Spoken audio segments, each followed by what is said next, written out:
Hey guys, welcome back to this channel. In this video I'll be showing you guys how you can find hidden items and other like Easter eggs on the Stream Press on the newest update. So this one used to be just a red room, but they added this like Lana key in there, which I think is pretty cool.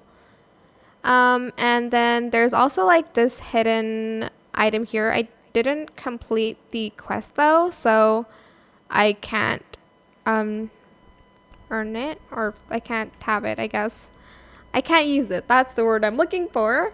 There's also this one. I have not yet completed the game, but you'll be able to find the like code here, and you'll have to play the game to obtain it. There's also this like long nail one here, if you did not see that. Whoops. Oh my god, I'm like in the teddy bear. Like here, as you can see, the nails are long. Let me just remove them. They're called baddie nails. And lastly, I think it's the last one.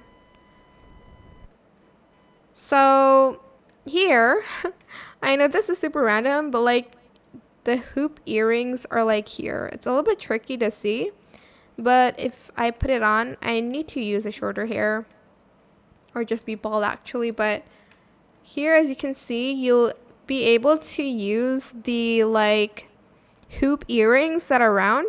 There's one in VIP, but it's not like round at all. It's like the heart-shaped one. But that's pretty much it, really. I hope this tutorial was helpful for you guys. Don't forget to like, comment, share. Also subscribe to this channel if you haven't done that already. If you have any more questions about this video, leave it in the comment section down below. I will try my best to answer them all for you guys. And if you found this video helpful, please click the thanks button as well. That is it. Thank you so much for watching. Bye.